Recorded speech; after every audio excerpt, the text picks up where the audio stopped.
What's going on YouTube? Sundeep M3 back again with another video. Hope you guys are enjoying the uploads, and as always, be sure to like, comment, subscribe, and share for more. In today's video, we got the X4M again with us on the channel. Don't worry guys, I have G80 M3 content already filmed, going to be uploading as well later this week. So the car's been great so far. I'm still going to do another video as well on this with my thoughts, reviews, and other opinions as well for those of you who are curious to see. But as you guys see by the title and thumbnail of today's video, MAD, or aka Mastery of Art and Design, has developed a new valve controller for all of the newer BMW platforms pretty much. So what does that mean for you? A much more affordable valve controller product than a few of the other companies. I won't say any names, but I think you guys know what the other overpriced ones are, since they all basically do the same thing and there hasn't really been any issues. So we're going to get into today's video and install the MAD controller. So before getting into the install, as always, I want to show you guys an unboxing and my experience of the product. So right here, it's got a simple basic black box. Shipped from Las Vegas to Philly in about 3 days. I think I ordered it last Wednesday and I got it on Saturday. So they're doing upgraded shipping as well as of now, if you guys are watching this video. So definitely grab one of these products. So just as soon as you open the box right here, nothing too much. You got the nice black finish right here, gloss black, kind of a gel look. Right there it says Mastery of Art and Design. Then if you need any screws for mounting, you have 4 points right there. I'll be using 3M to stick it to some part of the vehicle, whether that be the exterior or if I can find a space under this part. And then right here you have 3 plugs, basically 2 male and 1 female. Usually for these setups you do see 4 in other ones like SST, dollar, keys, etc. But this one, I'll put up the instruction install as well. Basically what you're gonna do is install this side to the driver's side, and then this side to the passenger side, and then they're gonna have this kind of module delete that I guess goes into the existing plug on the passenger side. So we'll show you that in a bit. And then as well as 2 white packages right here. Just pop this open. I did take a look earlier. It is the key fob remote, so it does feel really hefty, premium, good quality. But again, I'm not going to be using these. If you guys watched my G80 M3 SST video, I did program to the home link, so we're going to be doing that as well. Just pop this back in, a little keychain if you want to put it to your fob or any part of the vehicle. And then lastly, just a sticker right here. One thing just to note is when you unravel the cable, there is a shorter end followed by the longer end. So that means the longer end is going to go to the passenger side since we need more room to route that cable. And then the shorter end is going to go to the driver's side. So basically we're just going to need to mount the box kind of somewhere on the left side of the vehicle so that the cable management is sufficient. So some basic things for today's install I'm going to be using is some set of zip ties. So those in case we need to secure the wires or the module in the car or underneath the vehicle. Flathead in case we need to pry anything, along with the trim tool if it's anything secure. Some 3M tape for the module, just a box cutter knife for cutting that. And then in case we need any Torx bits for taking off any plastic right here. And let's get into the install. All right, so we're under the X4M. The good thing is since it's stock height and it's an SUV that we don't really need any jacks, ramps, or lift. So it can kind of just crawl under the car. So what we're looking at right now is the first driver's side actuator. And as you can see on the actuator is the harness plug that we basically need to remove. So if you see right kind of where I'll point my finger right there, there's a little tab. Just use a flathead gently and just pry it. And once you do, you can just pull it off. I just did this one a little off camera.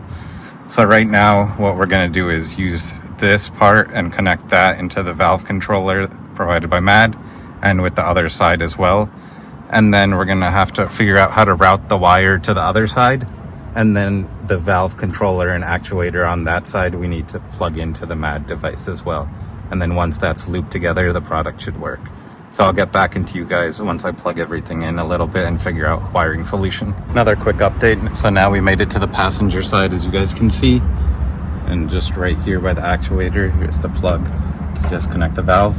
So same process. So use the flathead, kind of jiggle it in between right there, and it will come out. It is a bit tedious, I'm not gonna lie. It took me like 5 minutes to figure it out again, but once you get it out, it goes smooth. Just don't put too much pressure since you might crack the plastic.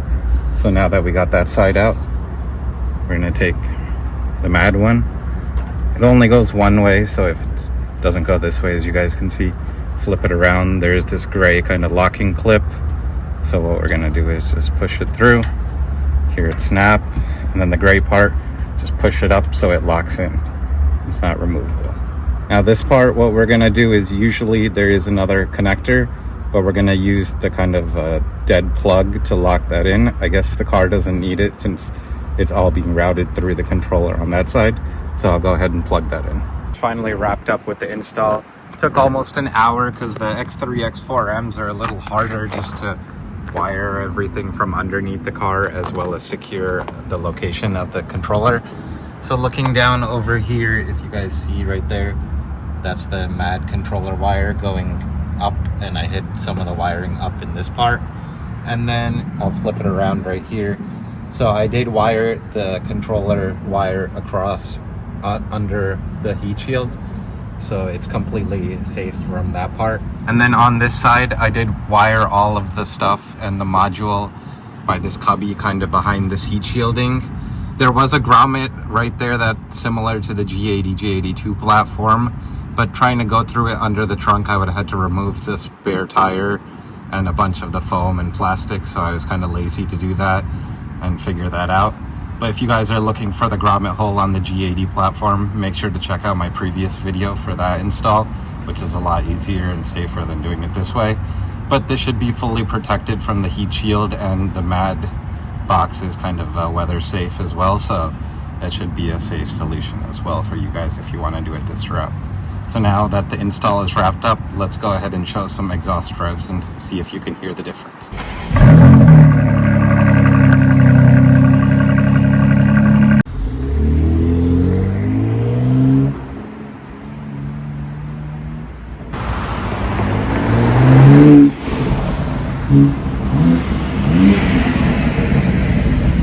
So I want to give you guys an overview of the MAD remote. So starting with the red button, that'll be to open the valves fully. And then the middle button will be 50% valves, followed by the last, which is OEM functionality. So nothing else will change in the vehicle and it'll remain as it was stock. What I'll show you guys now is how to program the remote to the home link feature with the garage door openers. So there's 3 buttons here. What I'm gonna do is basically reset the home link, which involves holding the first and third button for about 10 seconds. The orange light should go to green. This reset should be done if your vehicle is used or if you don't need any of the previous existing garages and want to just clear those out.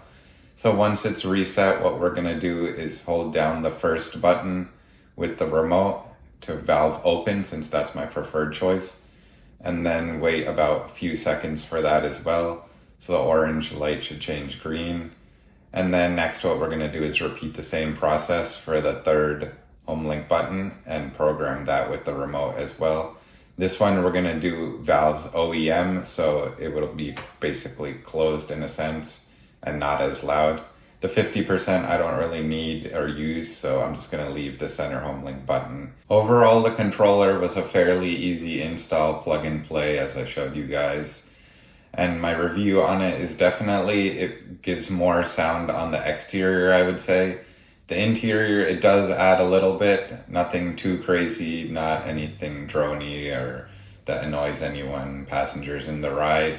It just adds a little bit of more exhaust sound, which is what is expected from a valve controller without doing any exhaust modification. Personally, similar to the G80, I would recommend doing a single mid-pipe, or at the very least a resonator delete or so, or an X-pipe. But since this is my wife's car, we're not going to be doing anything too crazy.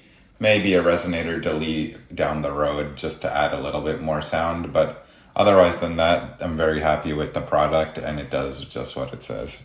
If you guys are interested in the MAD valve controller, I'll leave a link in the description for this product. And if you are installing this on your G80 M3, I'll leave a link below from my previous video installing the SST one.